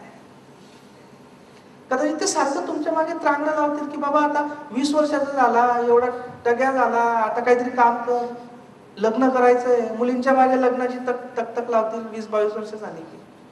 त्यांची चूक नाही, त्यांना दोष देऊ नका. दोन टाकतो तुम्हाला, स्पर्धा परीक्षामध्ये 100% यशाची गॅरंटी नाही. सगळे क्लास चालक तुम्हाला 100% यशाची गॅरंटी देतील, मी देत नाही. मी अत्यंत प्रॅक्टिकली सांगतो, स्पर्धा परीक्षेमध्ये 100% यशाची गॅरंटी नाही. आणि म्हणून आजपासून किती वर्षापर्यंत स्पर्धा परीक्षेचा अभ्यास करायचा आहे, त्यानंतर मी सक्सेसफुल नाही झालो तर मला काय अल्टरनेट करिअर करायचं आहे, हे सगळं ठरवून ठेवा. हे सगळं एकदा ठरवलं ना, त्याच्यानंतर मोठं स्वप्न पाहायला काहीच हरकत नाही, कारण तुम्ही त्या स्वप्नाचं व्यवस्थित प्लॅनिंग केलेलं आहे. आणि तुम्हाला मी सांगतो, मोठं स्वप्न पाहिल्याने तुम्हाला ते स्वप्न समजा तुमच्याकडनं साध्य झालंही नाही, तुम्हाला इतर अनेक फायदे होतील. एक छोटंसं उदाहरण सांगतो. पनवेलमध्ये माझं एकदा एक व्याख्यान होतं. पनवेलला एक मोठी तिथे शाळा आहे, तिथे व्याख्यान होतं. 10वी 12वीची मुलं होती. व्याख्यान संपलं माझं आणि प्रश्नोत्तर सुरू होती. तर एक मुलगा होता, बिचारा 9वीतला मुलगा होता. आणि त्या 9वीतला मुलाने, तो उठला मुलगा आणि अत्यंत इनोसंटली, खूप निरागसपणे त्यांनी मला प्रश्न विचारला की सर, मला अमेरिकेचा राष्ट्रपती व्हायचा आहे, तर मी काय करायला पाहिजे? आता त्याने खूप निरागसपणे प्रश्न विचारला. सगळे त्याला हसले. त्याची आई शेजारी बसली होती. त्याची आई त्याचा शर्ट घेऊन ओढत त्याला खाली बसवायला लागली की काय 4 चौघांमध्ये हा आपली इज्जत हे करतोय. मी त्याला म्हटलं की बाळा, काही हरकत नाही, तुला अमेरिकेचा राष्ट्रपती व्हायचं आहे ना, मला सांगा, 15-20 वर्षापूर्वी जर कोणी आपल्याला सांगितलं असतं की अमेरिकेच्या राष्ट्रपतीपदी एक कृष्णवर्णीय, म्हणजे सिंपल भाषेत काळा माणूस अमेरिकेचा राष्ट्रपती होणार आहे, असं जर 15-20 वर्षापूर्वी आपल्याला कोणी सांगितलं असतं तर आपला विश्वास बसला असता का? नाही. म्हटलं आज एखादा भारतीय अमेरिकेचा राष्ट्रपती होईल याच्यावर कोणाचा विश्वास आज बसणार नाही? काय सांगावं, 15-20 वर्षांनी ते पण होऊन जाईल. स्वप्न मोठं बघायला हरकत काय आहे? मग मी त्याला सांगितलं की बाळा, ठीक आहे, तुला अमेरिकेचा राष्ट्रपती व्हायचं आहे, नो प्रॉब्लेम. मग तुला त्यासाठी काय करावं लागेल? आपण म्हटलं स्टेप्स करू. आणि आता कोणते स्टेप घेणं भाग आहे तेवढी फक्त आजच्या दिवस करायची. अमेरिकेचं राष्ट्रपती व्हायचं, तुला अमेरिकेमध्ये स्थायिक व्हावं लागेल, अमेरिकेचं नागरिकत्व तुला लागेल आणि त्यातही तू प्रोफेशनली कॉम्पिटंट माणूस लागशील. म्हणजे तुला अमेरिकेत जावं लागेल. अमेरिकेत जायचं आणि साध्या सिंपल मार्गाने जायचं तर तुला GRE ची परीक्षा द्यावी लागेल, एखादी चांगली तुला प्रोफेशनल डिग्री लागेल. चांगली प्रोफेशनल डिग्री करायची असेल तुला 12वीत चांगले गुण मिळवावे लागतील. 12वीत चांगले गुण मिळवायचे असतील तर तुला 8वी 9वी पासून तुझा बेसिक सायन्स, गणित, इंग्लिश वगैरेचा पाया पक्का करावा लागेल. बरोबर म्हटलं? म्हणजे आजच्या दिवशीची स्टेप काय तुझी, तिथपर्यंत पोहोचण्यासाठी आजची पहिली स्टेप काय की तू तुझा 9वीचा अभ्यास अत्यंत चांगला कर. म्हणजे तो चांगला केला तर तुझ्या कन्सेप्ट क्लिअर होतील. म्हणजे तुला 12वीला चांगले मार्क मिळतील. 12वीला चांगले मार्क मिळाले तर तुला चांगल्या कॉलेजला ऍडमिशन मिळेल. चांगल्या कॉलेजला ऍडमिशन मिळाली तर तुझा अभ्यास चांगला होईल, GRE करू शकशील, मग अमेरिकेत जाशील, तिथे चांगलं काम करशील, स्थायिक होशील, नाव कमावशील, मग कधीतरी कदाचित अमेरिकेत राष्ट्रपती. म्हणजे आजच्या घडीला तुझा 9वीचा अभ्यास उत्तम करणे ही पहिली स्टेप आहे कोणत्या स्वप्नाची? अमेरिकेचा राष्ट्रपती होण्याची. त्याला पटलं ते, तो बसला. बरोबर 1 वर्षांनी मला फोन आला. पलीकडे त्या बाई होत्या. त्या म्हटल्या, सर तुम्ही पनवेलला आला होता? म्हटलं हो. म्हणजे सर, त्या मुलाने एका मुलाने तुम्हाला प्रश्न विचारला होता, मला अमेरिकेचा राष्ट्रपती व्हायचं. हो म्हटलं. काय झालं त्याचं पुढे? म्हणजे सर, तो माझाच मुलगा होता. आणि म्हटलं तुम्ही ते बोलले तुम्ही त्याला ते स्वप्न उधळून नाही लावलं, ते स्वप्न पाहू दिलं आणि त्याची पहिली स्टेप ही आहे असं सांगितलं तर ते म्हटले त्याने एवढं मनावर घेतलं आणि इतका छान अभ्यास केला म्हटले की तो अख्ख्या शाळेमध्ये पहिला आलाय. म्हटलं बघा, तो अमेरिकेचा राष्ट्रपती हो न हो, नुसतं त्याला तुम्ही स्वप्न पाहू दिलं तर त्याचा बाय प्रॉडक्ट काय आहे की अदरवाईज 17वा-18वा येणारा मुलगा आज पहिला आलेला आहे. तो अमेरिकेचा होईल, तो मोठा होईल तेव्हा त्याला कळेल माझं खरं स्वप्न काय आहे वगैरे वगैरे. पण आजच्या दिवस तर त्याला फायदा झाला. तसं तुम्ही MPSCचं, UPSCचं, PSIचं जे काही स्वप्न पाहाल ते स्वप्न मनापासून पहा आणि अगदीच दुर्दैवाने ते स्वप्न नाही खरं झालं तरी सुद्धा 3-4-5 वर्षाचे अभ्यास कराल, मेहनत कराल, त्या मेहनतीने तुमचा आत्मविश्वास जो प्रचंड वाढेल, तुमचं जनरल नॉलेज जे प्रचंड वाढेल. मी तुम्हाला 100% सांगतो, 2-3 वर्ष ज्यांनी MPSC, UPSC किंवा स्पर्धा परीक्षांचा अभ्यास केलेला आहे तो मुलगा ज्यावेळी दुसऱ्या कुठल्याही मुलाखतीला जातो त्यावेळी तो 4 चौघांमध्ये वेगळा उठून दिसतो. कारण त्याला एक प्रचंड आत्मविश्वास आलेला असतो अभ्यासाचा, मेहनतीचा, अंडरस्टँडिंगचा. आणि त्यामुळे स्वप्न पहाच आणि स्वप्न नाहीच पूर्ण झालं, अल्टरनेटिव्ह तुमचा तयार ठेवा. पण एक लक्षात ठेवा, ते स्वप्न पाहिलेलं तुमचं वाया जाणार नाही. तुम्हाला ते कुठे ना कुठे काही ना काही नक्की उपयोगाला येईल. याच्यापेक्षा मला जास्त काही सांगायचं नाही. फक्त एकच सांगायचं आहे, आता मला संधीच मिळाली म्हणून. इन जनरल मी पाहतो आहे की अगदी 8वी 9वी पासून 10वीचे 12वीचे आणि इव्हन MPSC UPSCचे जे प्रायव्हेट कोचिंग क्लासेस आहेत की जिथे उत्तम मार्गदर्शन मिळतं, त्याच्यातल्या सगळ्याच कोचिंग क्लासेसची फी ही गरीब मुलांना, मध्यमवर्गीय मुलांना परवडणारी नाही. मी प्रत्येक कोचिंग क्लास किंवा प्रत्येक इन्स्टिट्यूशन बाबत जनरल स्टेटमेंट नाही करत आहे, इन जनरल सांगतोय.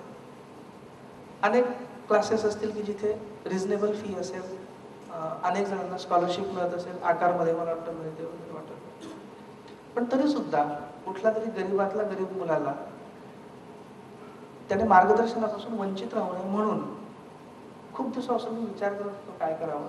फॉर्च्युनेटली मला आयपॅडवर एक सुंदर ॲप मिळालेला आहे आणि त्याच्यावर मी ज्या ज्या कठीण संकल्पना आहेत, मॅथमॅटिक्सच्या, इकॉनॉमिक्सच्या, सायन्सच्या, त्या कठीण संकल्पनांमध्ये मी स्वतः माझ्या आवाजामध्ये रेकॉर्ड केलेले व्हिडिओज यूट्यूबवर 2-3 दिवसांपासून आता म्हणजे पुढच्या 2-3 दिवसांनी अपलोड करायला सुरुवात करणार आहे. मला 100% गॅरंटी आहे तुम्हाला त्या इतक्या उत्तम संकल्पना कळतील. तुम्ही नुसता तो व्हिडिओ पाहिजे आणि तो व्हिडिओ असेल, फ्री असेल, कोणीही पहा, डाउनलोड करा, वाटा. तो तुम्ही मोबाईलवर चालवू शकतात, टीव्हीवर चालवू शकतात, आयपॅडवर चालवू, लॅपटॉपवर चालवू शकतात, कॉम्प्युटरवर चालवू शकतात, एनिवेअर, कारण तो व्हिडिओ फॉर्मॅटमध्ये आहे. गरीबाच्या झोपडीपर्यंत जाऊ द्या. टीव्ही आजकाल सगळ्यांकडे असतो पोर्टेबल, मोबाईल असतो स्वतः, खालच्यातल्या खालच्यापर्यंत जाऊ द्या, कारण ज्ञान हे मुक्तच असायला पाहिजे. आज आपण जे म्हणतो ना की मी इतका ज्ञानी आहे, साफ खोट आहे.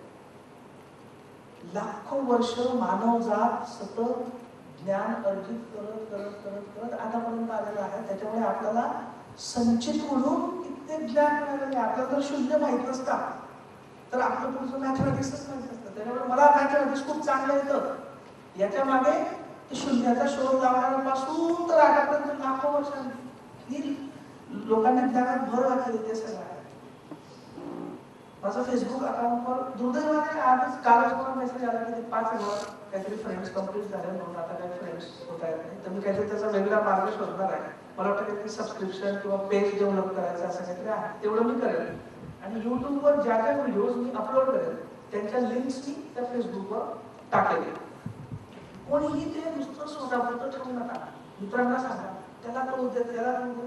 साध्या साध्या संकल्पना असतात. GDP, GNP, NNP, NDP, national income, घटक किमतीला इन्कम म्हणजे काय, बाजार भावाला इन्कम म्हणजे काय, साध्या साध्या कन्सेप्ट असतात, समजत नाही.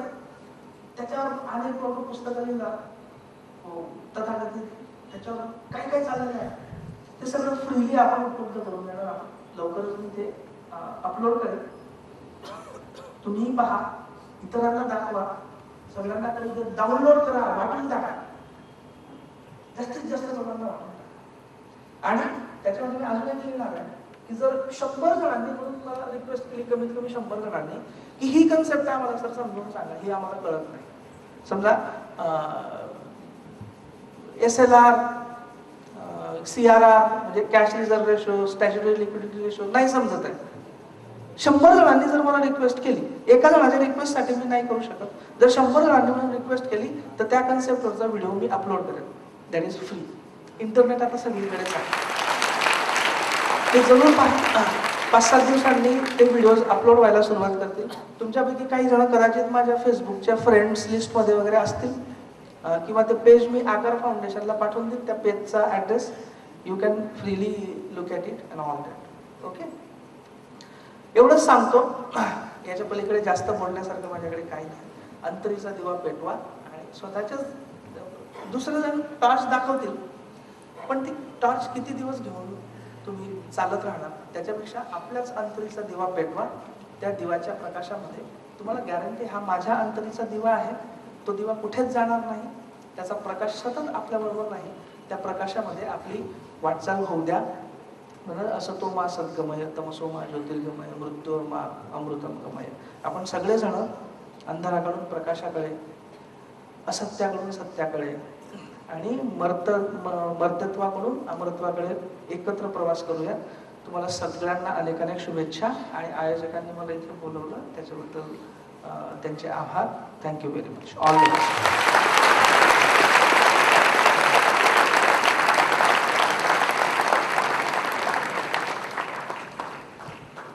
धन्यवाद सर, मनपूर्वक आभार.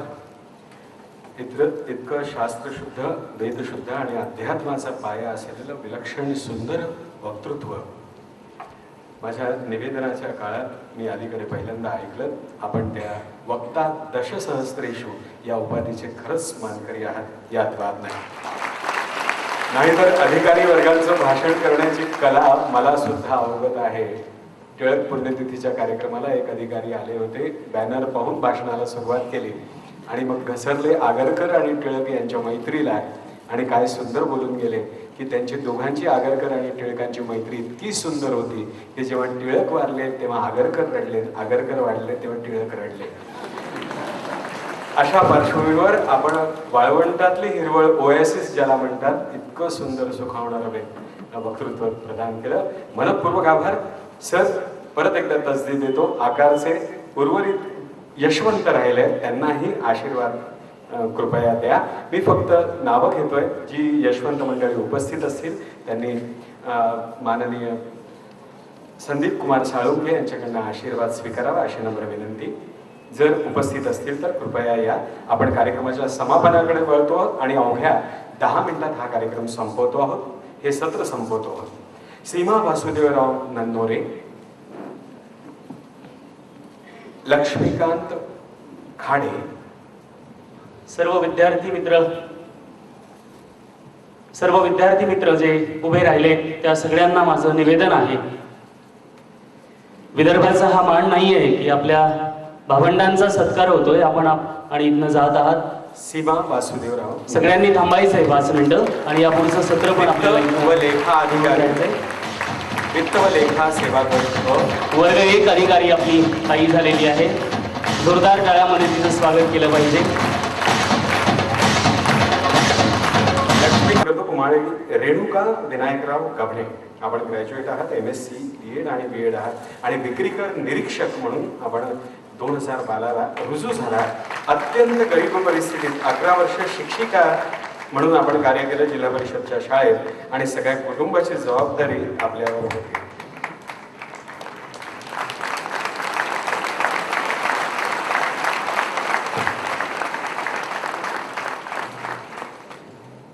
अकरा वर्ष शिक्षक, प्राथमिक शिक्षक म्हणून काम केले. उमरेडला दररोज अपडाऊन करून कुटुंबातली सगळी जबाबदारी सांभाळून सेल टॅक्स इन्स्पेक्टर झाली आहे. जोरदार टाळ्यामध्ये तिचं स्वागत केलं पाहिजे. यानंतर आमंत्रित करतो रितू डांगोरे. आपण BEd आणि DEd आहात आणि पोस्टल असिस्टंट म्हणून आकारच्या माध्यमातून आपण रुजू झाला. स्वागत.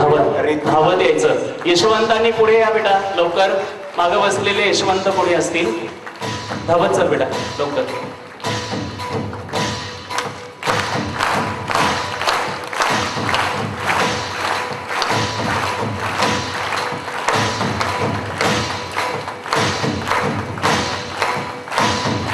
धन्यवाद. यानंतर आमंत्रित करणार आहोत शारदा थोटे. आपण टाळ्या सुरूच राहिल्या पाहिजेत या यशवंतांसाठी.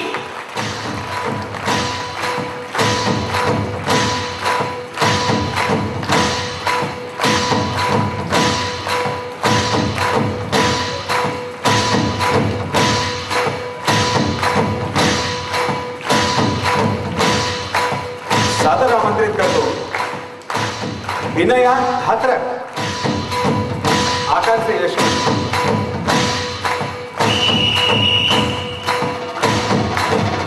विनया धात्रक, आपण सत्कार स्वीकार करावा. आपण MSc MEd आहात, नेट परीक्षा उत्तीर्ण झालेल्या आहात.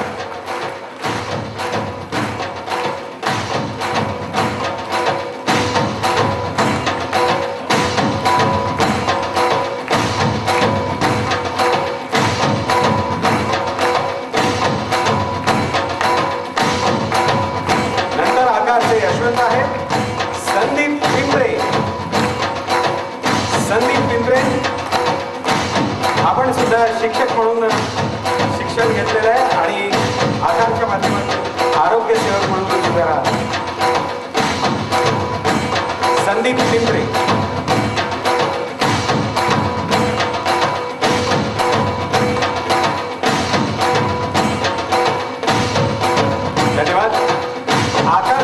यशवंत आहे ज्यांचा सत्कार झाला त्यांनी कृपया स्टेजवर या.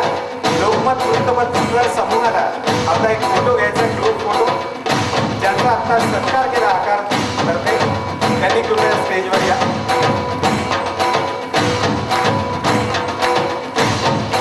साळुंखे सरांना आणि सगळ्यांना विनंती करतो की त्यांनी आकार बरोबर एक छायाचित्र काढून घ्या, कारण लोकमत वृत्तपत्र समूहाच्या प्रतिनिधींना जायचं आहे. सर्व मान्यवरांना स्टेजवरच्या विनंती की त्यांनी एक फोटो करता कृपया. बरेचसे यशवंत PSIचं ट्रेनिंगसाठी नाशिक आणि तासगावला आहेत.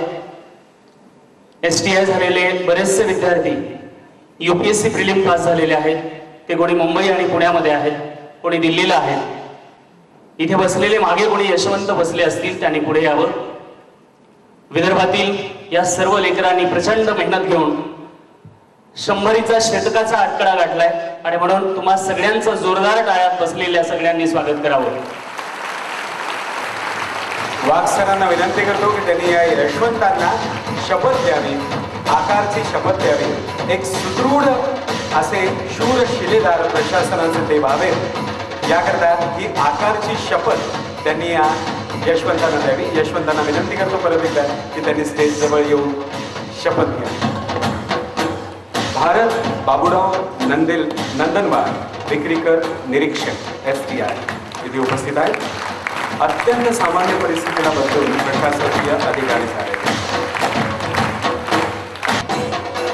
सुकेशिनी बालकदास लोखंडे हिची आई आणि बहीण आली आणि त्यांना इथे आमंत्रित केलं. सुकेशिनी बालकदास लोखंडे हिची आई आणि बहीण आलेली ते सत्कार स्वीकारले. सुकेशिनी ग्रॅज्युएशन आणि त्यानंतर पोलीस उपनिरीक्षक झालेली आहे. PSI होमगार्ड म्हणून सुरुवातीला काम केलेलं आहे तिने आणि आकारच्या शिष्यवृत्ती योजनेतून प्रवेश मिळवलेला आहे. सुकेशिनीच्या आई करता जोरदार आहे. सिद्धेश्वर माने, महेंद्र वाघ, शुभांगी ताकी, पंकज भोयर,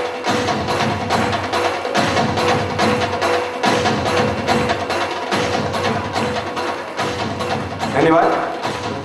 ही सर्व आकारची यशवंत मंडळी होती. धन्यवाद. यानंतर रेणुका गव्हाणे ही यशवंत आहे. तिला आकारच्या शिष्यवृत्तीबद्दल माहिती द्यायची आहे आणि शुभेच्छा द्यायच्या. अवघे 2 शब्दात. त्यानंतर अध्यक्षीय भाषणाकडे वळूया.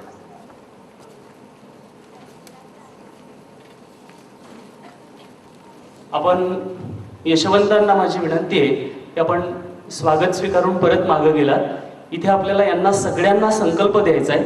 तुमच्या प्रेरणेतनं हे सगळेजण तयार झाले पाहिजेत आणि तो संकल्प घेऊन प्रशासकीय अधिकारी होण्यासाठी पुढे आले पाहिजेत. म्हणून सगळ्या यशवंतांनी इथे येऊन बसायचे.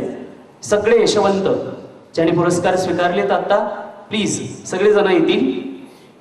सगळे यशवंत पुढे येतील. शारदा तुम्ही या, इथे या लवकर, फास्ट गतीनं. आणि तुमचं ते शपथपत्र घ्या. बसा.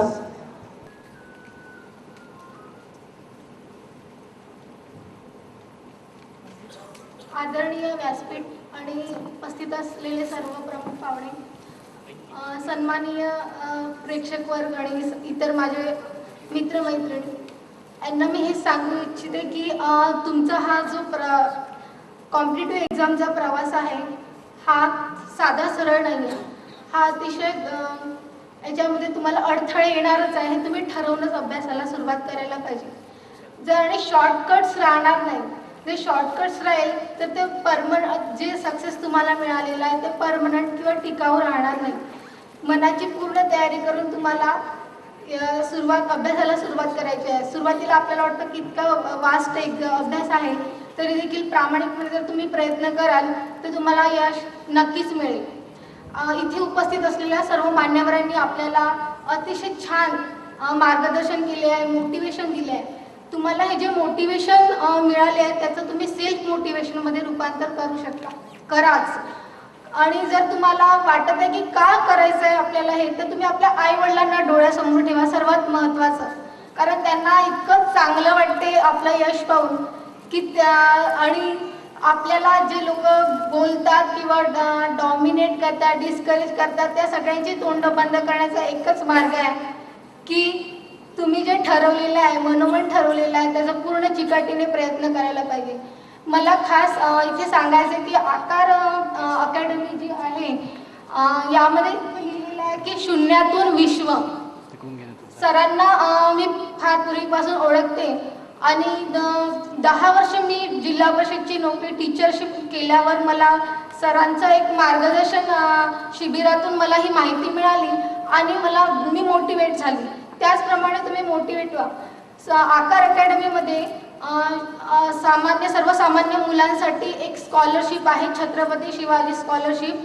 यामध्ये अतिशय सर्वसामान्य मुलांना अतिशय माफक दरामध्ये किंवा भरपूर पुस्तकं आणि लायब्ररीचा तुम्ही उपयोग घेऊ शकता. सरांनी ही गोष्ट तुम्हाला उपलब्ध करून दिली आहे, त्याचा तुम्ही पूर्ण उपयोग घ्या. आणि मुलींना खास विशेष मला सांगावंसं वाटतं की कॉम्पिटेटिव्ह एक्झाममध्ये मुलींचे पर्सेंटेज वाढायलाच पाहिजे. कारण मुली हा एक सक्सेसफुल आणि अतिशय चांगल्या उत्कृष्ट मॅनेजमेंट त्यांचं व्यवस्थापन असते, त्या चांगल्या प्रशासकीय अधिकारी बनू शकतात. आणि आपण आपल्या अधिकारी बनल्यावर आपल्यावर जे सामाजिक ऋण आहे ते आपण पूर्ण करू शकतो. इतर नोकरीमध्ये ही गोष्ट फार कमी असते, कारण एका अधिकाऱ्याला वास्ट स्कोप असते आपला वर्क अप्लाय करण्यासाठी. तर मी सर्व मुलींना आवाहन करते की तुम्ही देखील आपलं जे ठरलेलं आहे तुमचं लक्ष, त्यावर पूर्ण कॉन्सन्ट्रेट होऊन काम करा. आणि ही आकार शिष्यवृत्ती स्पर्धा परीक्षांची जी शिष्यवृत्ती योजना आहे त्यामध्ये सहभागी व्हा. मी देखील नेहमीच या आपल्या आकार अकॅडमीच्या शिष्यवृत्तीमध्ये कनेक्ट राहणार आहे. आणि सरांना जसं विद्यार्थ्यांचे कर्तृत्व हे शिक्षकांच्या कर्तव्यामध्ये दिसून पडते, त्याप्रमाणे आपण जर कर्तृत्व गाजवाल तर त्याचा वाटा आपल्या गुरुजनांचा वाटा त्याच्यामध्ये राहणारच आहे. मला असं सांगायचं आहे की तुम्ही आकार अकॅडमीशी कनेक्ट राहून आपलं लक्ष साध्य करू शकता. धन्यवाद. या होत्या रेणुका गभणे.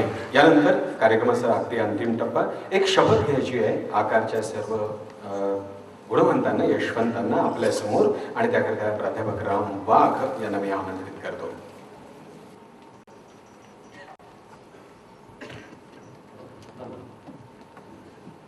मी जीवन आनंदाने जगणार आहे. मी जीवन आनंदानं जगणार आहे. स्वतःचं कर्तव्य आनंदाने करत जगणार आहे. आनंदानं करत जगणार आहे. माझ्या भोवतीची माणसं, समाज, देश, विश्व, निसर्ग या सर्वांशीच मी एकरूप आहे. म्हणून माझ्या जीवनात आणि विश्वात घडणाऱ्या घटनांना मी जबाबदार आहे. हे जाणून मी उत्तमता आणि प्रतिभा या मूल्यांच्या आधारे समृद्ध आनंदी जीवन निर्माण करेन. दुसरा संकल्प, प्रशासन स्वच्छ आणि लोकाभिमुख असावे. प्रशासनाच्या माध्यमातून राष्ट्रीय एकात्मता आणि विकास यांना गती यावी. यासाठी मी प्रशासकीय सेवांमध्ये प्रवेश करणार आहे. त्यासाठी मी स्पर्धा परीक्षांमध्ये यश मिळवण्याचा प्रयत्न करणार आहे. मी स्वतः वैयक्तिक पातळीवर शुद्ध, स्वच्छ आणि कार्यक्षम राहीन. त्याचबरोबर माझ्या भोवतालच्या यंत्रणेला सुद्धा शुद्ध, स्वच्छ आणि कार्यक्षम ठेवण्याचा प्रयत्न करेन. जय Hind. Don't forget to subscribe to our channel and press the bell icon to get the latest updates of Aakar Foundation. Aakar Foundation.